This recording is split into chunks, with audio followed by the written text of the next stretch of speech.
What's good, party people? This is According to Woods, and I have the honor and privilege of talking to my friend who I met at a Danzig show on Halloween night of all things on the rooftop of the historic Hollywood Roosevelt Hotel. She is a entrepreneur, a interviewer in her own right, as well as the.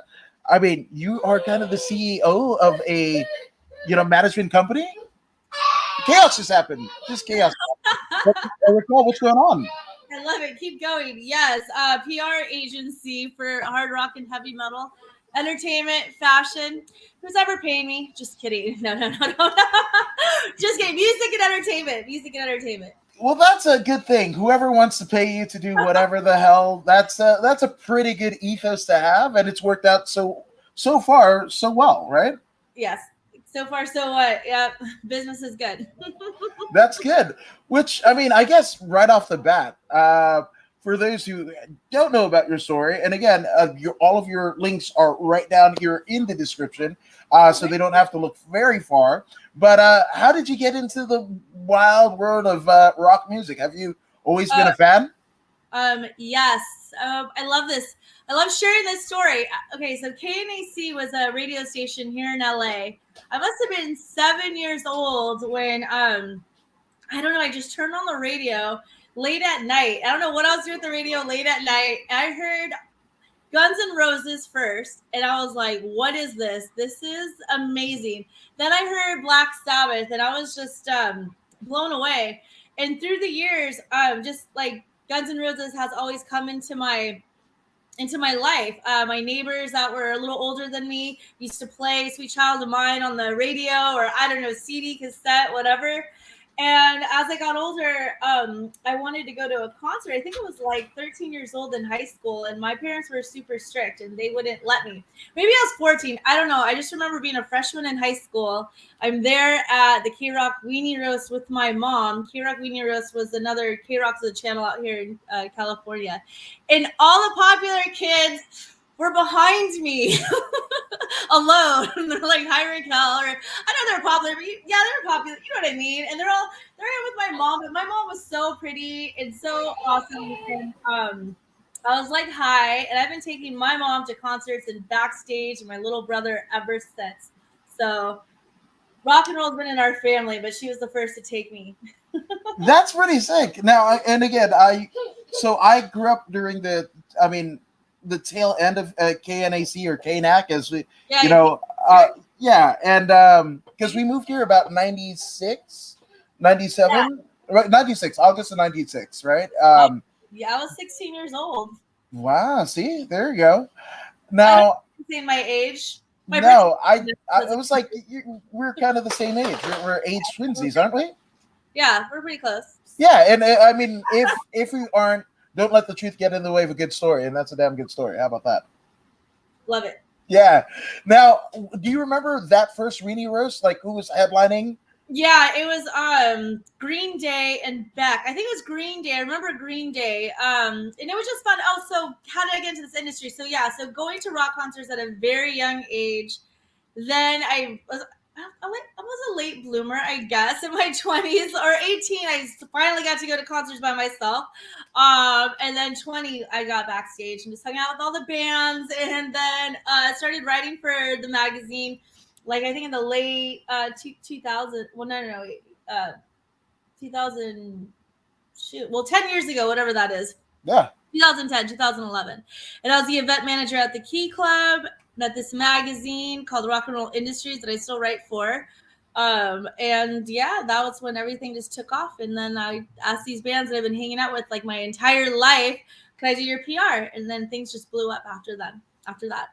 That's pretty cool. Now, mind you, so you worked at the Key Club, right?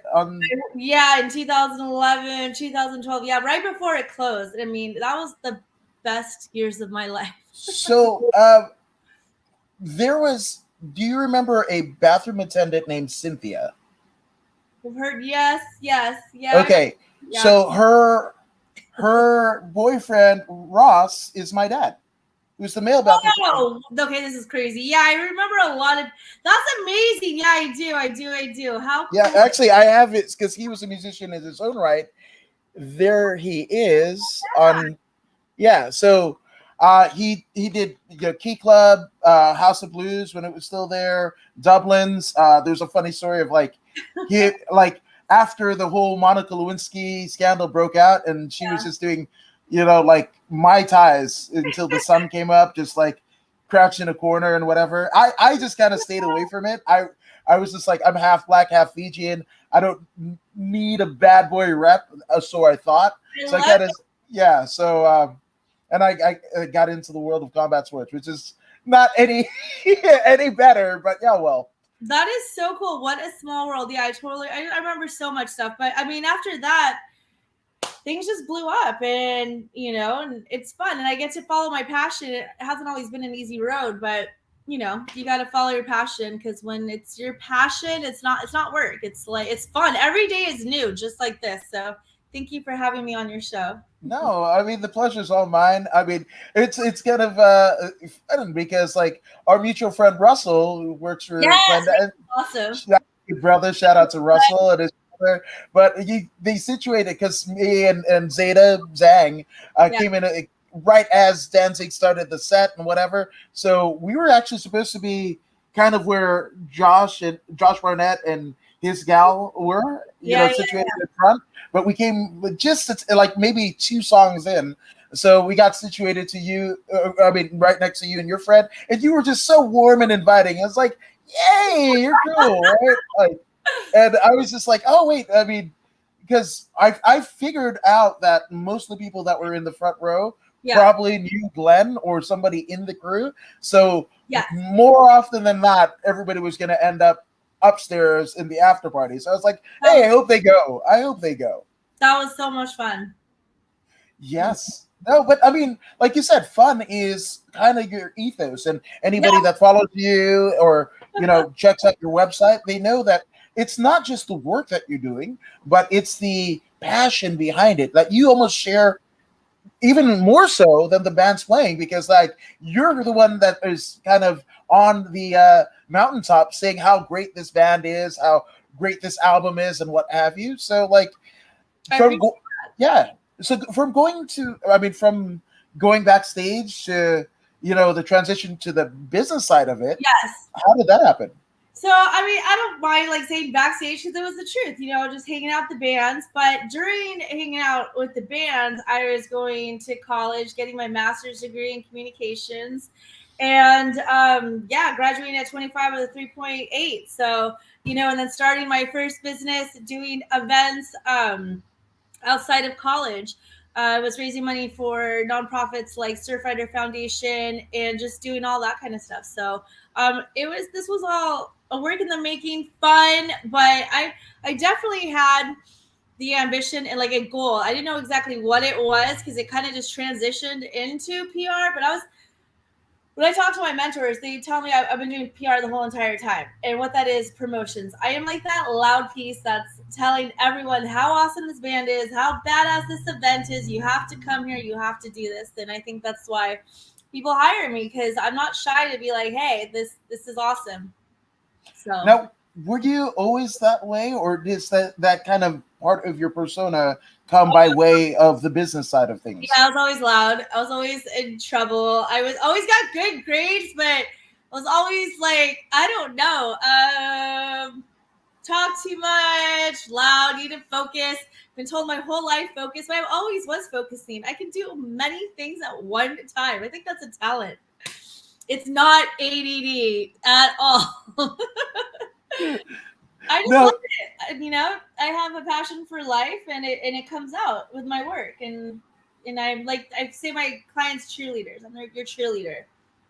No, and everybody needs a good cheerleader, especially obviously as a musician. There's highs, breathtaking highs, devastating lows, and what have you. So to have somebody kind of in the trenches fighting the battles for you, that's pretty damn fucking cool. Thank you. And it's funny. I'm so sorry. My window open, so I hope it's not too loud, the gardeners. But it's funny how it's not how it's shy, but what I would like to share with your audience is that you do need that one person. Like you shouldn't be doing it. So my clients shouldn't be doing the promotions, but it also kind of just shows you how it really is a skill. It's like it's awesome that I will knock on the door till they say no. You know, so Yeah, and of all the, and yeah. I'm sure I'm preaching to the choir, but of all the no's and that you've heard over the course of your career, the bands have heard, trying to get signed and even getting into club, Yeah. looking a certain way and what have you.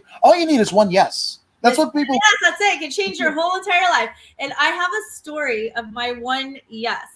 It was I had like throughout. I've always had not different businesses. It was always mine, but you know how they grow and you have partners. And I had just ended a partnership with one of my really good friends. We just parted ways because it was different. And I just needed that one client, and out of the blue, it was Jim Florentine. He was writing his book. Oh my God, everybody's awful except you. And it came at the perfect time. I'm like, I'm going to do this. I think I hit him up and went after him. I'm like, you have this book out, because I was always going to that metal show, and they always put me up front at the VH1. They always put me up front, like cheer. And it was just really funny. One time I was what's in the trunk girl. I should know this. Yes. It's been so long. It's been 10 years. Sorry, guys. Yeah. So, anyways, and I was like, give me a chance. I will do the best PR for you. And I did. And he loved me. And he wrote a really nice testimonial, told his friends. I'm actually currently working with his nephew in Generation Underground. So it's crazy how that won. And then I've just been busy ever since. That's a good one. But I mean, for me, that metal show on VH1 Classic, Florentine and Eddie Trunk, yeah, the gentleman with the mutton chops and the Don Jameson. Don Jameson. There you go.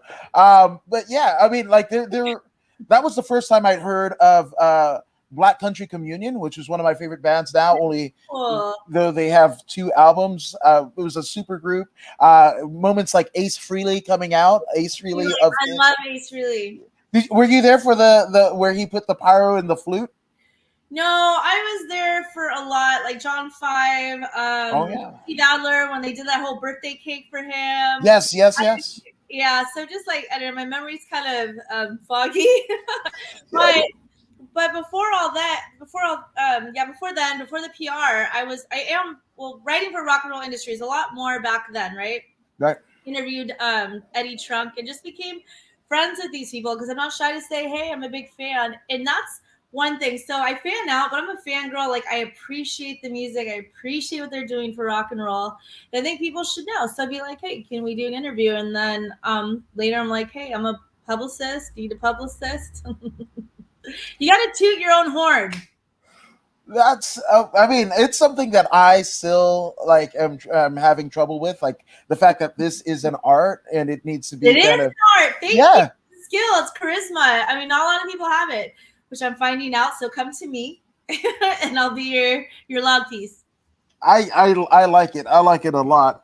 Now, I mean, as a female in the industry, I mean, did you kind of get any flack? Because I mean, I know some of my friends that are even like female fighters that can like literally whoop your ass, and they're like, no, we won't put you on the show or what have you. So I mean, as a woman in any given industry, were there some of the gruff?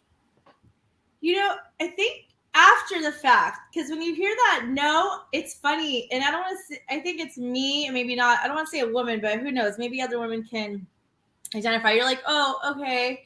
And then later I was like, no, dude, that guy was being a dick. Like, no way. And then I just kept on knocking on that door again. And I still get I'd say a handful of times. Like, I really learned at the end of the day, wow, I'm like kind of blabbing a lot, but it's like, you can't let things bother you. You got to keep going forward and F them. But, and if they come back, say, cool, you got to always keep it professional. Always do your best job, which I think men need to do their best job too, right? Yeah. But people will notice. So I don't get a lot of flack too much. But when I did, maybe it was when I was younger and I didn't even know that was going on. Then I'm like, oh, shit, dude, that guy just hit on me, or that guy just like, that was disrespectful. But I just make a mental note and just be even more professional or or we forget it because there's been so many more yeses, and those are the ones I'm focusing on. And even if there was like 2 yeses out of 10 no's or 10 BS, I'm going to focus 100% on those yeses and on those people that, are respecting me and I respect. Yeah, absolutely. And, it could be worse, right? Because it could be worse. Gosh, I've heard. But, you can't let things bother you. And I mean, that's what we teach our children. We teach people, right? Just, it's too much of a waste of time and energy, but thankfully it hasn't been too much. That's awesome. But that also is a measure and a testament to the work that you've put on. So, that's to a lesser person, maybe that wouldn't be the case, but you're, sure. You're It's a man's, I mean, you know what? I can't say it's a man's world, but there's strong women in it. And there's a lot of women that I talk to and they're like, oh, that guy's this and that. But if you put that negative energy and say someone's, not great, then that's what you're going to get. So I try really hard. I'm getting really hot over here to not give it energy. It seems like the energy is shifting in the room. It seems like, yeah. Now, in terms of, I mean, after the Jim Florentine deal, like what else? I mean, what was the other thing that kind of was like, hey, you know what? I think I've got it. This could be a thing. So I mean, after that was a bunch of great bands. I worked with some awesome bands, but the other turning point, there's been 2 others. Entertainment. I was the publicist for Sue Wong, and we did an Oscar red carpet event at the Taliban Theater in Los Angeles, right when COVID hit, like right in the beginning, before the lockdown. And what's crazy, I knew at that moment that was a turning point, because I was like, oh my gosh, I need photographers, I need video, I need me to be on that red carpet. And I was. And I looked my best, and I had just lost I don't know, I was like doing Pilates that I now do religiously. And that was it, because I now do red carpets and know all these actors and actresses that I've done PR for. But I made sure that I was going to do that event at like times 10, like the best ever. And that was actually, I'll just admit it right now on live with you. That was my first red carpet, but you have to say yes to life, Right. I had done a couple with some other help, I don't know, through at the Key Club and some other things, but this was the first time on my own. And you know what a smart person does? Well, you go ask for help. So I made calls to all my other Publicist friends, and I was like, I'm doing this red carpet. It's going to be huge. I need help. And I hired a team of 8. And at the event, I think we had about 40 media outlets covering it. We were on Channel 7. Christine Devine was there because she's a friend of Sue Wong's, and she did a little something too on Sue, and actors. It was great. So now I have all that content that I put all over my social media. That's another thing a lot of publicists, I think, don't do, or people in general. You don't promote yourself. You got to be your own cheerleader. So that's crucial. No, that's absolutely crucial. Which, I mean, kind of I guess the elephant in the room, right? Because having that cool, like first red carpet event, and then COVID hits and what have you, and then there's almost nothing to promote because there's like no shows. It wasn't until later, like John Mayer did his Sob Rock record, but that was like in July. I started this podcast in like July of 2020. There was, like you were telling me that. That's smart. And what happened? Now it's amazing. It's definitely a thing for sure, and but how did you deal with that? Because not only is it you, but now you have this stable of artists, and I mean artists in itself, whether it be actors, musicians, and what have you, are a different breed. They are wired differently. But how is it to kind of maybe be the calm hand in the storm with all this chaos going on?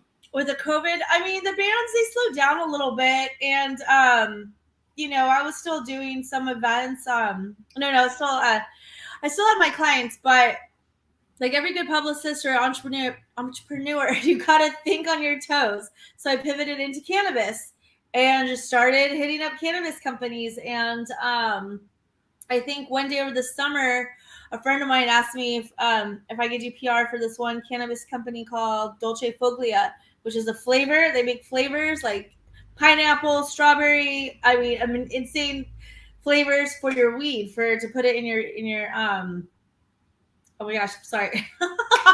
Your bong? I'm going bong, joints, Your joint. They're joint. just Okay. bad. I know this. Sorry. Anyways, and that was the start. Then all of a sudden, I have 3 or 4 other companies, and I'm still just about to do some more PR for another cannabis company that's coming out in January. But I pivoted into that, and I started going live on my Instagram, interviewing all my girlfriends and giving love to small businesses, small female business owners, and just having discussions. And then I kind of just took a break. I was like, I don't know, just kind of chilled out for a minute, enjoyed being home every day and not having to go to LA 3 times a week and sit in 2-hour traffic. Because I live in Orange County, which I love. And not always going to events and not always like going to lunches and dinners. So, it was a good little break. And now I am like, do I really need to be there? Do I have to be there? Now that things are opening, I'm just a little more Selective? I take my time more valuable. Like I value my time more. I don't have to be everywhere because I already have my reputation, and you can be everywhere right now on social media. Absolutely. I always look this good, so I don't have to go anywhere. I'll be like, hey. That's one way to do it. I mean, I always look like this, so it's just insane. It's like because you can take pictures. I mean, you can wear a top and no pants. You can wear. I'm not wearing any shoes right now. There you go. You know what I mean? No, I love it. You know what's funny? Because I actually was doing reverse pre-COVID. I actually was a part of the Gym Crashers podcast, and we filmed in Stanton off of Catella. And so I would go from like kind of interior northeast LA, the ass end of the Hollywood sign, right? And then go out to Stanton every Tuesday night. And that was about 90 minutes to 2 hours going and 45 minutes back. So, oh my God. Yeah. But, the things that we do for our art. No, I was used to the 2-hour drive to LA, but not anymore. Now I am like cringing. I hate it, but I'll still do it for the right event.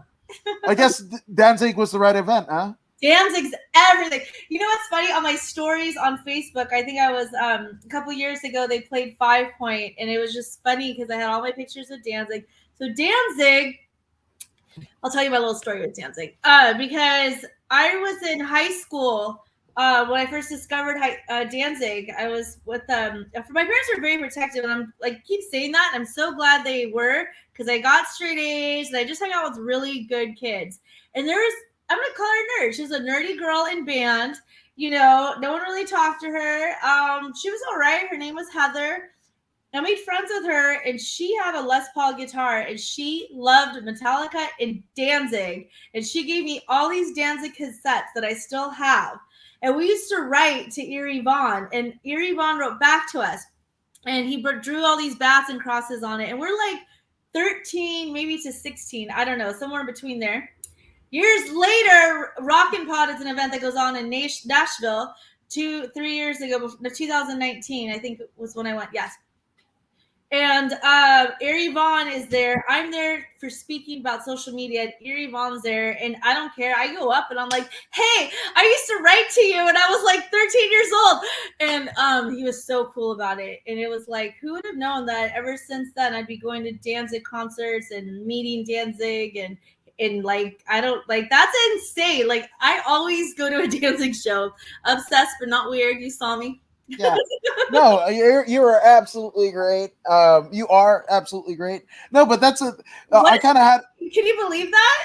Well, I had a similar experience where, like, so before coming to LA, I was born in San Francisco. We did a stint in Fiji, where my mom's from, Indiana, where my dad's from, Las Vegas, New Mexico, Georgia, and then here. And I was always kind of an odd blonde kid that never really fit. I was too American to be Fijian, to whatever else, not to be American black, right? At least the je ne sais quoi.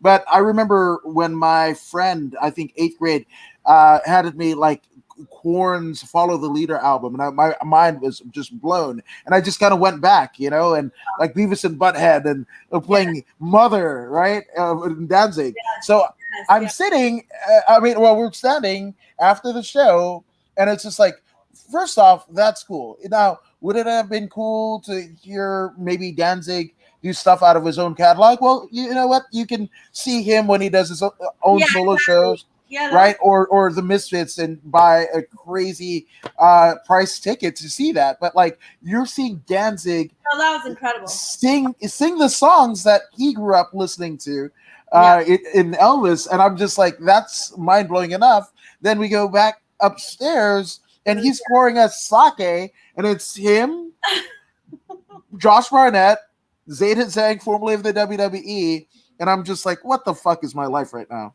I love it. That's like no, it is every day, but I'm blessed. I love it. And but when I say Danzig, obviously it's Glenn Danzig. So everything that I go see is Glenn. Like, Which that would have been fun because and he posted it on his social media because because there was a strict no photo, no video policy at the show, so neither of us have the pictures of the show, but he posted it.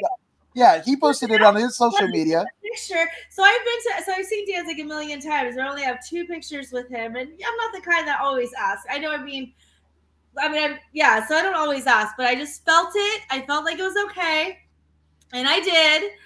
And, the other time was with my little brother, who like I said, it's like a family event, concerts, and he loves Danzig. And we saw Danzig, I think it was like 2007. I just remember I was in my late 20s. And so, yeah.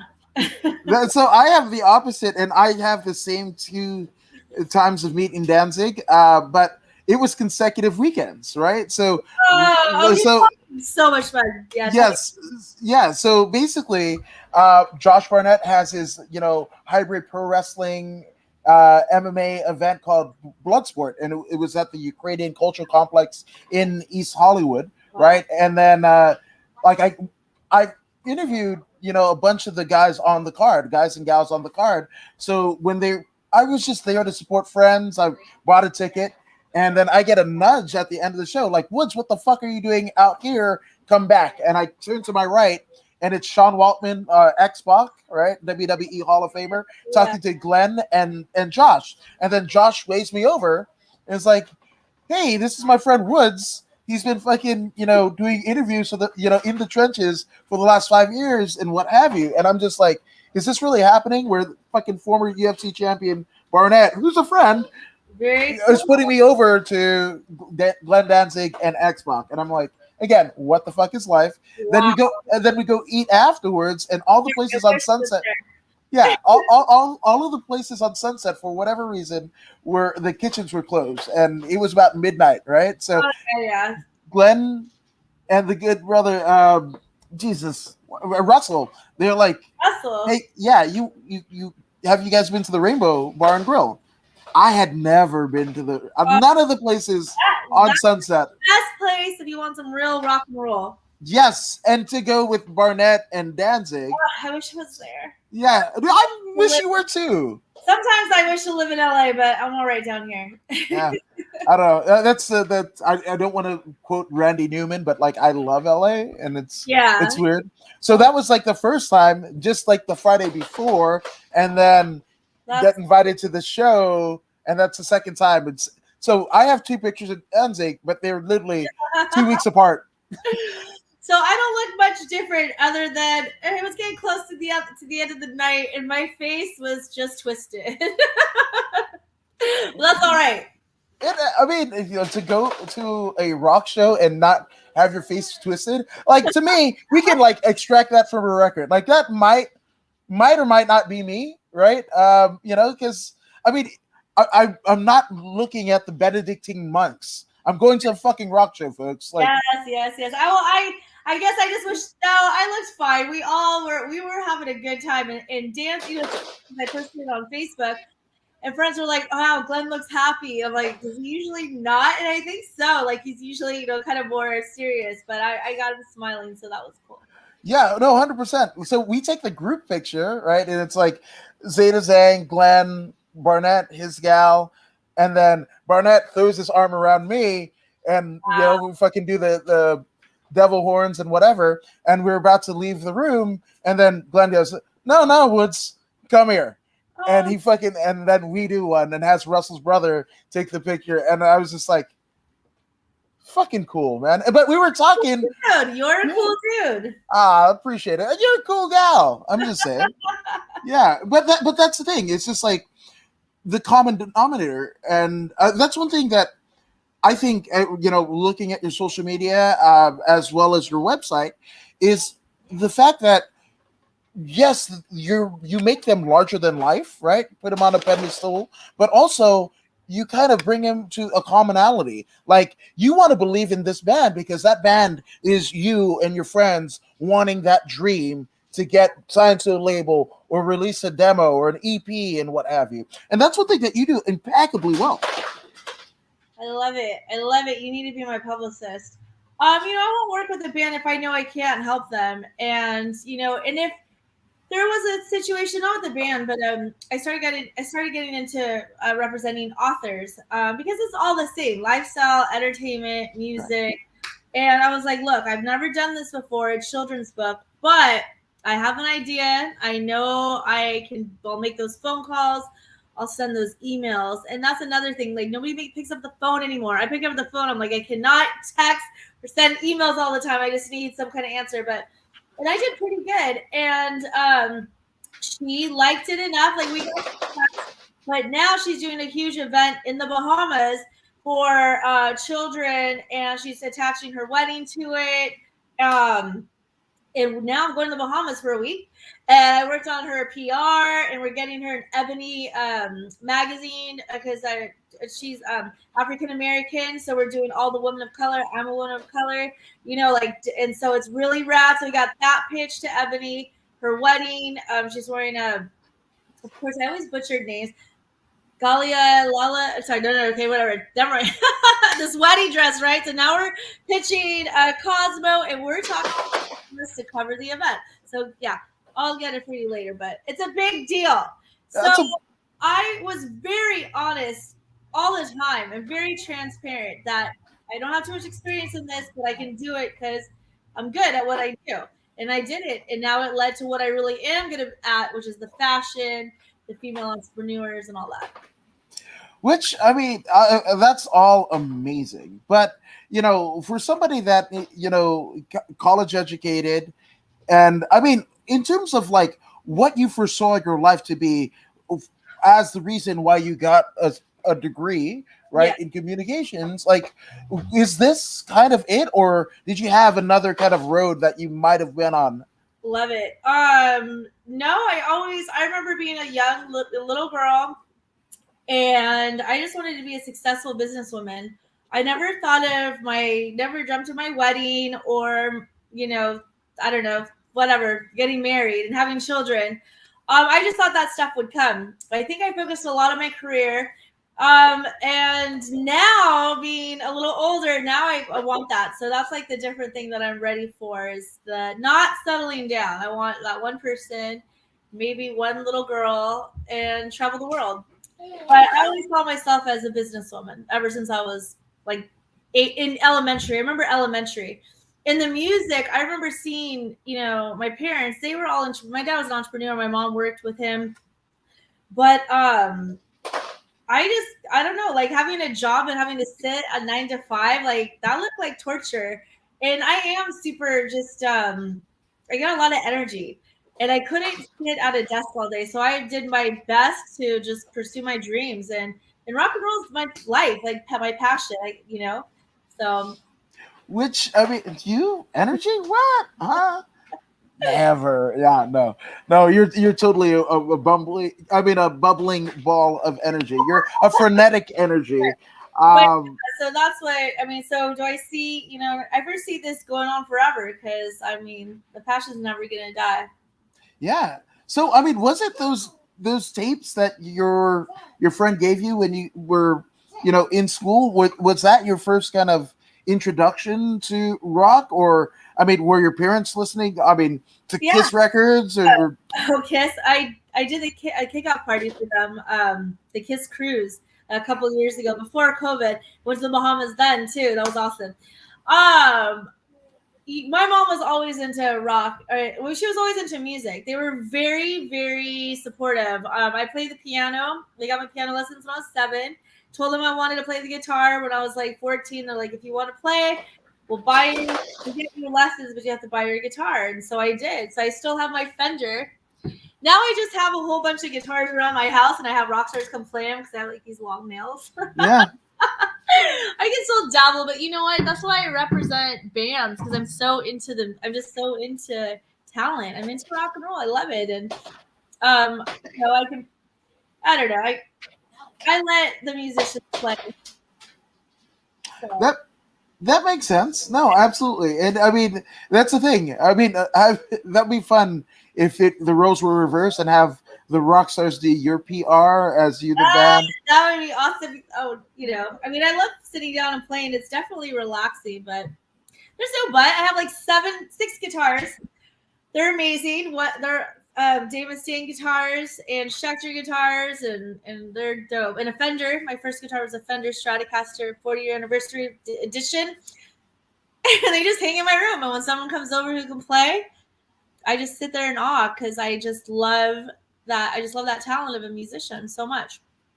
That's amazing. And I mean, I'm not gonna let this go. You said Dave Mustaine, right? Like, oh, he's on my wall. He's everywhere. The first concert I went to, here we are. I'm like 24 years old. Can you see that? Yeah. That's 24, and that's my best friend, and that's Dave. And ever since then, I've been obsessed with Megadeth. I don't care. I'm obsessed. There's nothing wrong with that because Mustaine is just amazing. But I mean, it's kind of crazy, like the whole Metallica, how that happened. They start out in the Bay Area. Well, no, they start out here, and it was hair metal. So they go to the Bay, and there's obviously the Mustaine era, and he unfortunately gets excommunicated from the band. And what? Thing. I mean, I love Metallica too. I've seen that band a million times. Love them, but Megadeth for sure. For sure. No, absolutely. All that, but I love them, and actually work with the Megadeth beer. Right? Oh, whoa! Did some things with them. Their Orange County chapter down here in Orange County, and so that was fun. I'm still doing some stuff whenever there's an opportunity. That's absolutely excellent. I mean, first off, just maybe selfishly, is that still around? That Megadeth? Oh, this one, the Saison 13. It's amazing. It tastes good. It's like a little orangey. It's awesome. 6.1% alcohol. Okay, I might have to take a trip into the OC. 100%. So you can get it. Just go to the megadethbeer.com website. Look at me being their promo model, and they can say where it's available. I like it. Well, I try to do that with Josh Barnett's Warbringer whiskey and whatever, but like you gotta connect me. He might need a publicist. That's probably already has one. Okay, I'll connect dots. No, don't even trip. I got you. No, you know what? That's a lot of what my business is. I just wanted to say this too. So this Megadeth beer, I'm actually have connected them to the Los Angeles Police Museum. They're doing an event with the LAPD, a taco party this weekend, and they love metal and they love Megadeth. So I connected the two, and now they're going to be serving that with tacos and inspiring. And I told you about the Los Angeles Police Museum. Yes. Yeah. It's just motivating them because there's just a lot of things going on, and we need to uplift everyone's spirits, even the LAPD. So and show appreciation. Yeah, absolutely. I mean, it's been I don't think anybody. A lot of people. There are people that came out of this kind of like 22 month period amazing, but then there's a lot of things that are never going to be the same. At least the feeling. So it's so cool that you're trying to kind of bring a conglomeration of all things.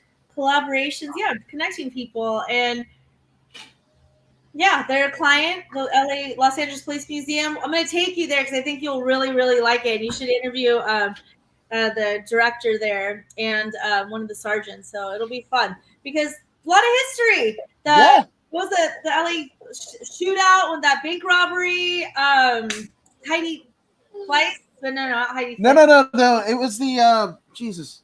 She was the heir. She was the heir Yes, that went I should crazy. know this. I can't think that much. Yeah. But anyway, she was here. Exactly. Patty Hearst. Patty Patty Hearst. Hearst. Yes, absolutely. I'm going to go live for the rest of this. Is that cool? All right. No, that's cool. That's totally cool. Yeah. So I mean, and how did you get involved with the the police museum? How did So, I mean, just being in this industry, just like meeting people. So a long time ago when I had graduated from Cal State Fullerton, one of my first jobs, I was an event planner. So I raised money for nonprofits like Surfrider, and Olive Crest Kids Foundation. And then I got hired at Blue Velvet in downtown LA.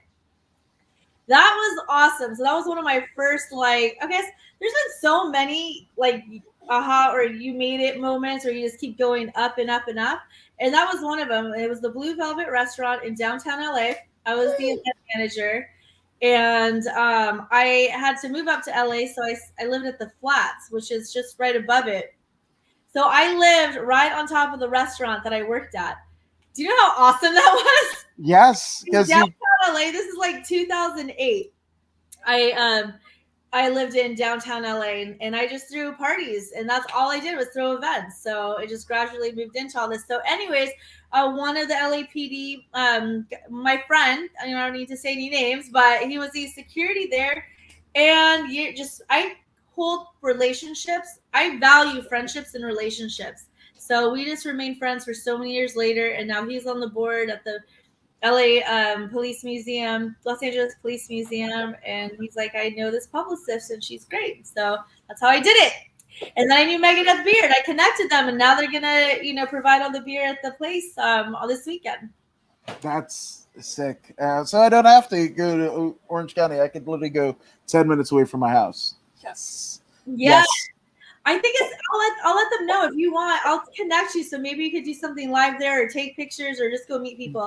Yeah, that'd be great. Unfortunately, I'm going to be I'm going to be up in Pismo Beach because I'm going to go support my friend who has this organization called Women Making Waves, and it's a female community of entrepreneurs and just women loving women, helping women, supporting women.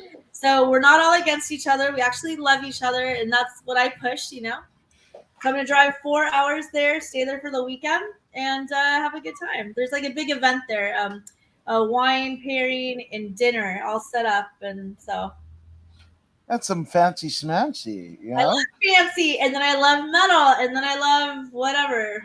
I just love. So I know it's hard because you've been to so many, but do you have a favorite concert? My favorite concert? Oh my gosh. I obsessively love Megadeth, but I think it's the moment I almost met Ozzy Osbourne. Well, no, twice. One, he kind of walked by when I was backstage, with John 5 and Rob Zombie, but I once actually got on stage when there was Ozfest. They like lifted me on stage, but then it rapidly escorted me off. But I was on the stage with Ozzy at Ozfest, and I think he pointed to me because some guy put me on his shoulders. If you're a girl, don't ever go on the shoulders of anybody in the pit. The end right there. But Ozzy saw me. Oh yeah. Right? Anyways,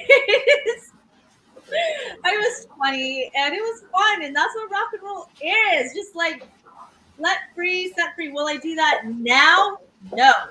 But it was 24 at the time. Wow. I mean, yeah, that's So Ozzy, Black Sabbath, Ozzy concerts were like the best memories, and Death, and then Danzig. So yeah. that's pretty fucking awesome. what's in your kind of playlist? I mean, obviously you mentioned Pilates, but maybe driving to Pilates class and what? Yeah. What are you playing right now? What are you What am bumping? I listening to? You know what? I'm trying not that I'm not trying to. Okay, I'm trying to listen to more pop music. I'm actually a lot of Cardi B, Lizzo, Doja Cat, and then Group Love. Some more happy stuff just to change it up a little bit. But that's what's in my playlist. And then of course I always go back to the metal, but Ramstein. That's what's in my playlist right now. I was listening to Typo Negative for like Halloween. Like I don't know, it's just so scary the music. So I was getting to that Halloweeny vibe. But I love Cardi B. And yeah, that's what I'm listening to right now. So it's funny you mentioned Lizzo. Do you know we were like literal feet away from her theoretically? Oh yeah, I saw that she came down to LA. Yeah, I saw Yeah, dressed up as Star Wars. Was that Green Yoda somewhat. Yeah. Yeah, I'm the worst person to ask with that. I have I no. wish Yeah, she's amazing. Her songs are awesome. So eventually, I'm gonna push into representing more pop singers. Like I'm working with some producers right now and some singer songwriters, getting them in movies. Yeah, so I know when it actually happens. Like I'll probably talk about it more. But I yeah. am my artist in movies to play the soundtracks and whatnot. Wow, that's which it's kind of cool because I mean, in the era of like the beach, like the Frankie Avalon, Annette Funicello, Yeah, there were actual like bands of the day that would be like the Sharky Shrimp whatever, and they would be like the background band or whatever, and they actually famously parodied it in that thing you do, the Tom Hanks movie. yes. Yeah, and it's just like that's actually pretty cool because it's an ode to Hollywood almost yesteryear, but bringing it present. Yeah, exactly. So one of this amazing producers I'm working with is Dino Godwin, and his son's on here watching right now. I went live. In case anyone is new, I'm getting interviewed with Adam Woods. According to Woods, go follow him. And I just decided to go live so you guys can hear this amazing conversation. But yeah, Dino Godwin's an amazing producer that worked with Gwen Stefani, Motley Crue, Ace Frehley, Kiss, all the big names, and he's just the best. So we're trying to put some of his music in some movies, and that's all I can say for now. No, that's good, man. But multiple sources of income. I actually the first. You know, Yeah, you got to expand and spread your wings.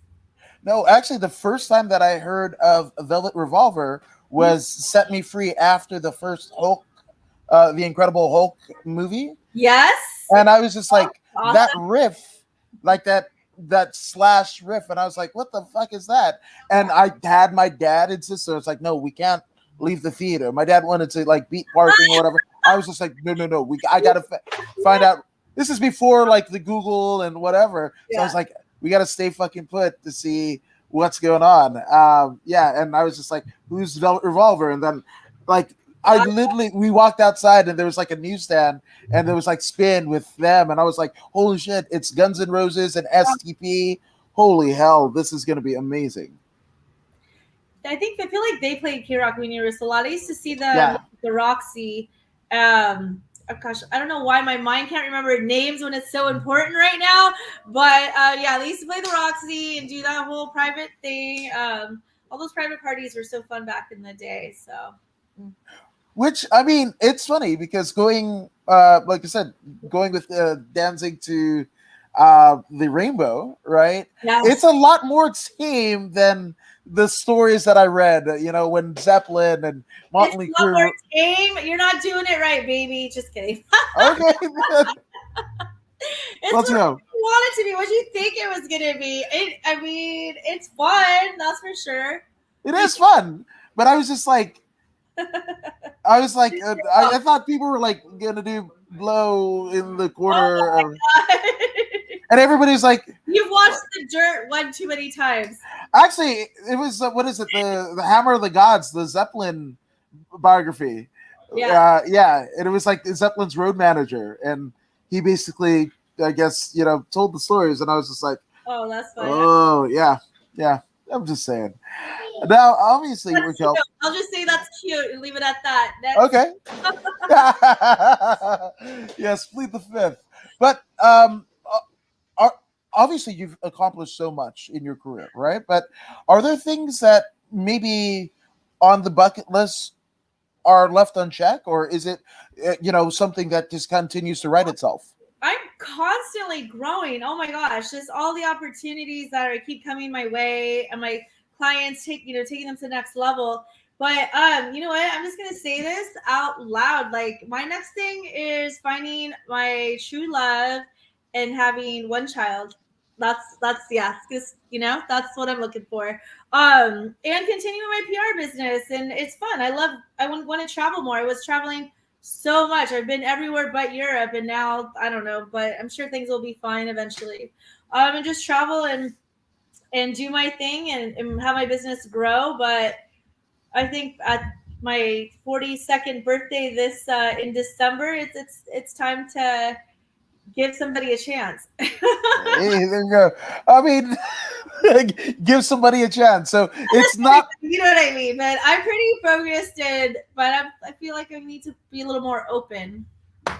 Yeah. So it's not that there's a lack of suitors. It's just No, like not at one all. that one that fits Like, the bill for you. like okay, I'll go out tonight because I'm always going out for business, and I get this question all the time, like, how do you not meet someone you're always out? Well, I'm always out working. I'm always out at an event. I'm not gonna go hit on anyone at the Danzig after party. They're already with somebody, and it's work. It's colleagues or Mhm. friends, and so and I'm not on Bumble, and I'm not on that other stuff, and I just refuse to be on it. So yeah.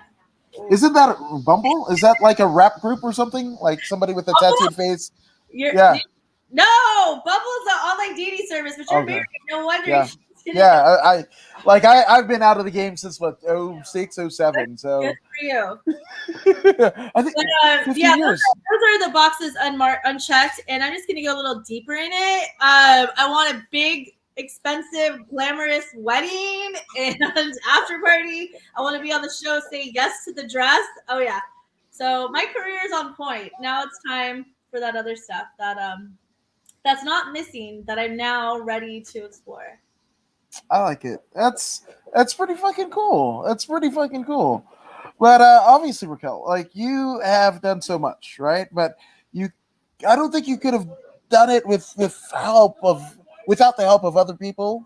You both professionally and personally. So take as long as you need. Let's get some shout outs out of the way. Oh geez. Dun dun dun. Oh my god, I know. Like, well, I don't know. I could lots of mentors. My dad. I mean, shoot. I don't know. My mom that I finally convinced that what I'm doing is gonna make money. So many years, she's like, get a job, get a job, get a real job. So how funny is that? Now she's like, oh, what artist are you working with? Who's that? And I just love it. And it took a long freaking time because to follow your passion, it might look who I don't know if I made it look easy, but it wasn't. It was a lot of hard work. There was a lot of days when I'm like, fuck, maybe we should get a real job.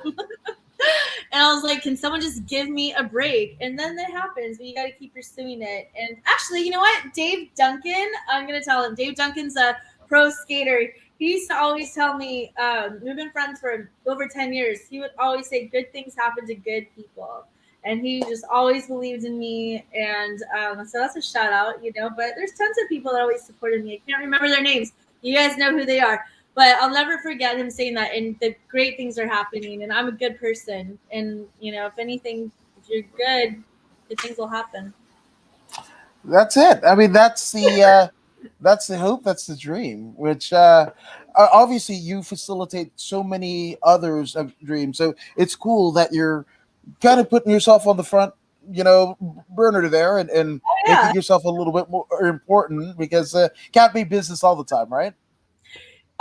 You know what? No. And it took a long time to realize that. And that's why I was saying what COVID did for me, at least, was giving me a moment to relax and vacation. And even though I know lots of people are going through really hard times, it helped me slow down and realize, you know what? I need to go focus on myself a little bit more. And that's good. Like self-care. It's a great thing, but yeah. And I don't care that I'm turning 42. I still look good, and I still have a long more time ahead. But I need to really focus on that side of my life and my business. But my business will always be there because it's my passion. But I gotta focus on me. I mean, that's a good position to be in. But either way, success in one avenue or arena, and then kind of hopefully it manifests itself into another, which you deserve it. That's in wrestling, you do this clap, but everything to you deserve it like that. And I kind of feel like, wait. Yeah, wait. Oh my God, I have no beat. There you go. It's like one. You deserve it. You deserve it. Yeah. So there you go. Yeah. So thank you. This was fun. Yeah, likewise. Well, I mean, for those who don't know, and I basically put it in the description of this very podcast, so wherever you're watching this from, you can check that out. But for those who don't know, where can they find you and everything that you're doing on the socials? Great. Yeah, I'll be revamping my website, but everything's my name. If you guys Google me, Raquel Figlo, you will see tons of interviews I've done with Megadeth and Tommy Victor, and I don't know, just so much for Rocknroll Industries. And my website's raquelfiglo.com. You can find me on Instagram at Raquel Maiden. If Raquel Welch and Iron Maiden had a baby, it would be me, Raquel Maiden. And yeah, and also if you guys want to talk, just hit me up. I'm more than happy to answer anyone's questions in regards to PR, marketing, or the people I've interviewed. That's absolutely fucking brilliant. Well, Raquel, you are brilliant. Thank you for doing this. This is like so damn cool. Okay, this was so much fun. We got to do it again in a few months. Oh, 100%. Because I almost feel myself like the Mr. Rogers, right? I will have things you'll have things you want to talk about. I will too. How about that? Yes, I love it for sure. Well, thank you so much. Thank you. And thank you guys for watching us here at According to Woods. And if you haven't already done so, go ahead and like, share, and subscribe to the According to Woods podcast on Facebook, YouTube, and Twitch. I mean, Raquel, you're subscribed to the podcast, aren't you? I will subscribe now, but in case if you guys want to know, I'm being interviewed right now. Can you see? See? Oh well. Anyways, thank you for your time. What do I do? Just like end? Do I just end? Yeah, well then here we go. Hey, this is Zeta Zhang. Make sure you subscribe to According to Woods YouTube.